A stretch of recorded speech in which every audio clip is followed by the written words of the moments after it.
Assalamualaikum warahmatullahi wabarakatuh. Jumpa dengan kami, Alila Channel. Gembira dan bahagialah.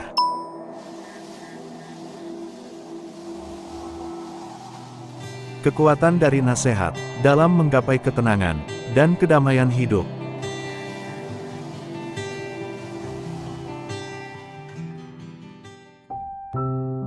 Sobat, tidak setiap saat hati seorang muslim merasa tenang, damai, dan tentram. Ada kalanya dia menghadapi berbagai persoalan hidup, yang semuanya itu membuat hatinya menjadi gelisah dan galau. Sobat, seseorang yang hartanya melimpah saja, akan sangat merasa ada yang kurang manakala rasa tenang dan damai tidak ada, atau tidak hadir dalam hidupnya. Bagaimana untuk bisa mendapatkan rasa tenang dan damai? Dan diskusi kita mulai dari sini. Sobat, ketenangan dan kedamaian adalah sesuatu yang sangat dicari. Sangat dicari bahkan dibutuhkan setiap muslim di dunia ini. Sobat, untuk mendapatkan rasa tenang dan damai itu tidaklah mudah. Namun jangan khawatir, itu semua bisa kita dapatkan. Semisal salah satunya bisa kita dapatkan dengan cara mencari tempat. Mencari tempat yang jauh dari kebisingan, kemudian merenung sejenak. Sembari berintrospeksi diri, manakala ada sesuatu yang perlu kita perbaiki dalam diri dan jiwa kita.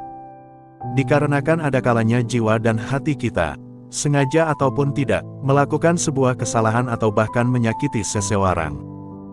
Yang ini semua menyebabkan ketenangan dan kedamaian hidup menjauh dari kehidupan kita.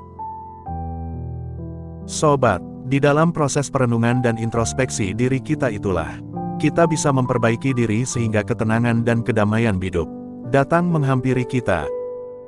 Sobat, rasa tenang dan damai dalam kehidupan itu juga bisa kita hadirkan dengan perenungan akan kata-kata yang terdapat dalam kandungan ayat Al-Quran, hadis Nabi, nasihat para sahabat dan wali Allah. Sobat, semua itu bisa menjadi stimulan untuk membangkitkan semangat, sekaligus membuat kita sadar akan posisi kita sebagai manusia. Manusia yang penuh dengan kelemahan, sekaligus membuat kita memahami bahwa segala sesuatu yang terjadi di dunia ini, ada zat yang maha mengatur semuanya. Sehingga ketenangan dan kedamaian hidup itu juga akan hadir dalam kehidupan kita. Sobat, berkenaan dengan hal ini semua, berikut ini adalah kata-kata pilihan untuk kita renungkan bersama. Kata-kata yang bersumber dari ayat Al-Quran, hadis Nabi, nasihat para wali. Sobat, orang terkaya bukanlah orang yang memiliki banyak harta, melainkan orang yang menerima pembagian takdir dari Allah. Menerimanya dengan senang hati. Ali bin Husain. Dunia ini ibarat bayangan, kalau kita berusaha menangkapnya, ia akan lari, akan tetapi jika kita membelakanginya, ia pun tak akan punya pilihan selain mengikuti kita. Ibnu Qayyim al-Jauziyah. Jangan berduka akan apapun yang hilang dari kita, sebab apapun yang hilang dari kita akan kembali lagi dalam wujud yang lain. Jalaluddin Rumi. Boleh jadi kita membenci sesuatu, padahal itu sangat baik untuk kita, dan boleh jadi kita menyukai sesuatu, padahal ia sangat buruk untuk kita. Sungguh Allah mengetahui, sedangkan kita tidak mengetahuinya. Surah Al-Baqarah 216. Maka sesungguhnya di balik kesulitan itu ada kemudahan. Surah Al-Insyirah 5. Datangnya kematian itu tidaklah menunggu hingga kita akan menjadi baik, namun jadilah orang baik. Jadilah orang baik dan tunggulah kematian itu. Habib Ali Zainal Abidin. Sesungguhnya Allah tidak akan mengubah keadaan suatu kaum, hingga mereka merubah keadaan yang ada pada diri mereka sendiri. Surah Ar-Ra'd 11. Allah tidak membebani seseorang melainkan sesuai dengan kesanggupannya. Surah Al-Baqarah 286. Janganlah kamu merasa lemah dan bersedih hati, sebab kamu paling tinggi derajatnya jika kamu beriman. Surah Ali Imran 139. Allah tahu apa yang terbaik untukmu, dan kapan yang terbaik bagimu untuk memilikinya.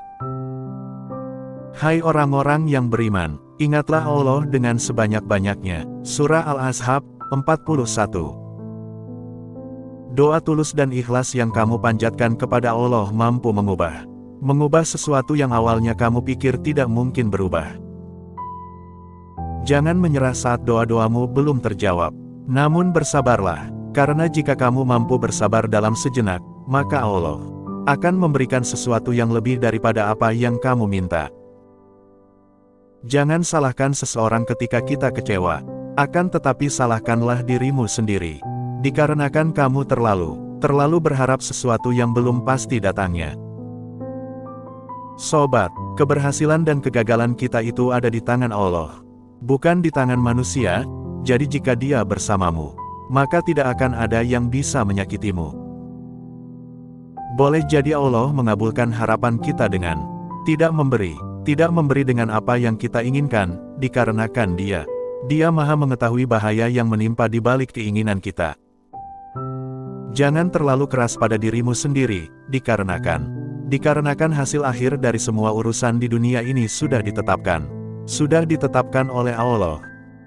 Jika sesuatu itu ditakdirkan untuk menjauh darimu, maka ia tidak akan pernah untuk mendatangimu. Namun jika ia ditakdirkan bersamamu, maka kau tak akan bisa lari darinya. Umar bin Khattab. Orang yang paling berat cobaannya adalah Nabi, kemudian orang-orang yang memiliki derajat di bawah dari Nabi akan mendapatkan cobaan yang tentu lebih ringan, dan begitu seterusnya. H.R. Tirmizi. 19. Bersemangatlah atas hal-hal yang bermanfaat bagimu, kemudian minta tolonglah hanya kepada Allah, dan janganlah engkau menjadi lemah. H.R. Muslim. Mulai hari ini, tetapkan niat dan fokus tanpa henti untuk menjalani hidupmu. Menjalani hidupmu sebagai orang terbesar yang kamu bisa, dalam semua situasi.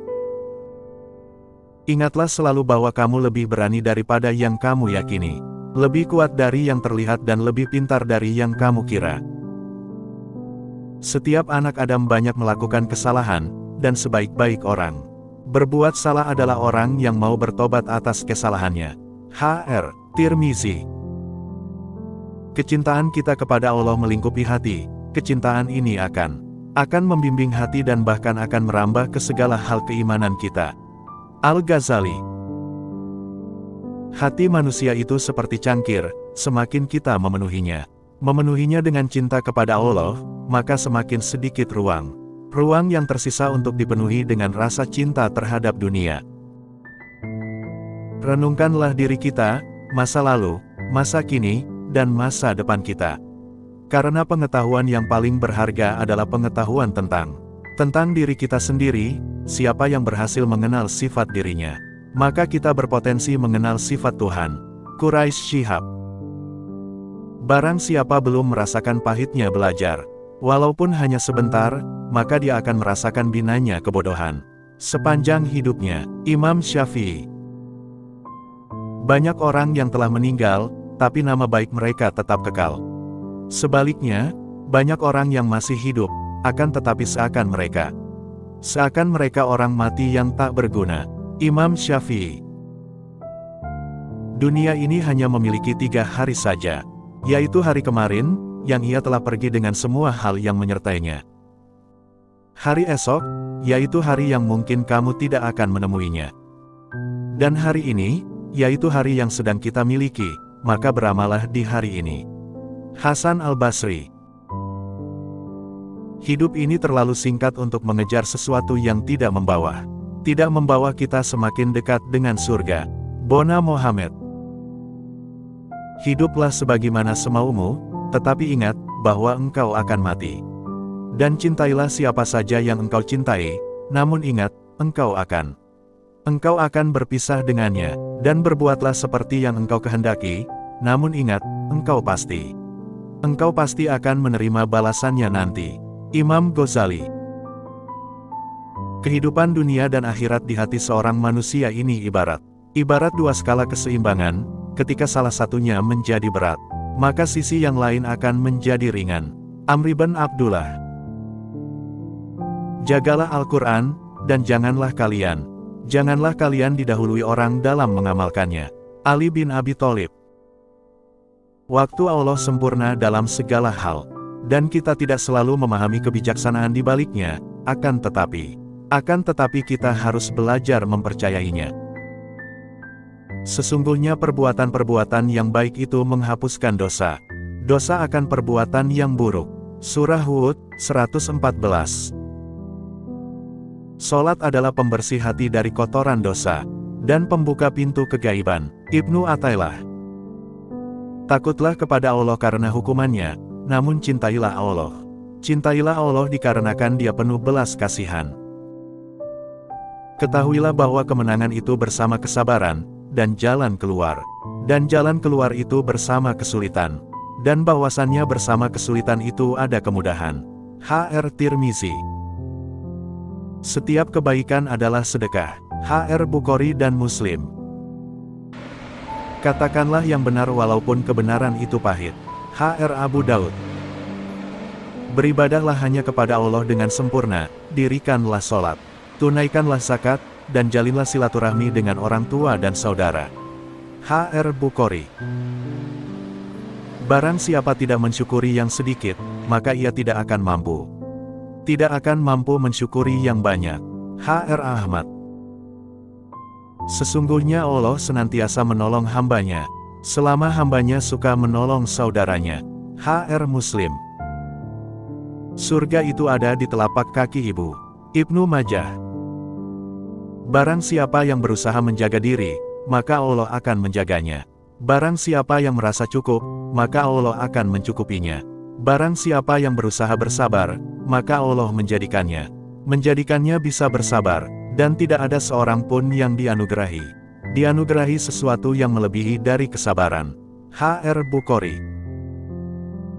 Tangan di atas lebih baik daripada tangan di bawah. H.R. Bukhari dan Muslim. Iman yang utama adalah sabar dan pemaaf. H.R. Bukhari. Tidaklah sedekah itu mengurangi harta, dan tidaklah Allah menambah bagi seorang hamba dengan pemberian maafnya kepada saudaranya, kecuali kemuliaan, serta tidaklah seseorang merendahkan diri di hadapan Allah kecuali Dia akan meninggikan derajatnya. H.R. Muslim.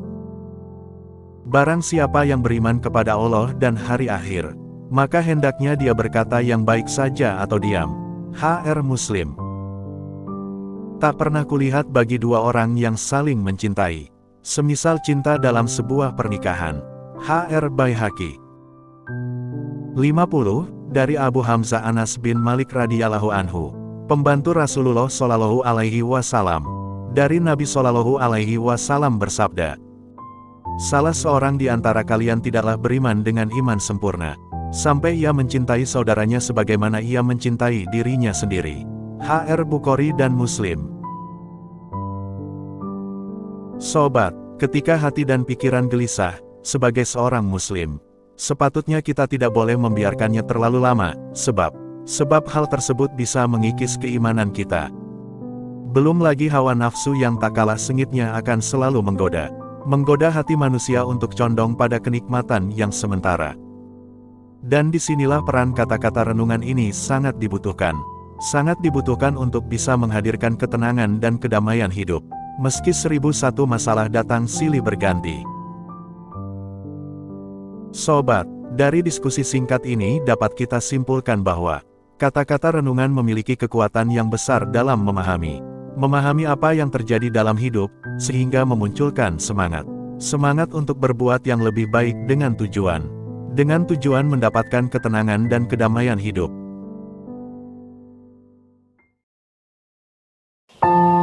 Terima kasih. Semoga bermanfaat.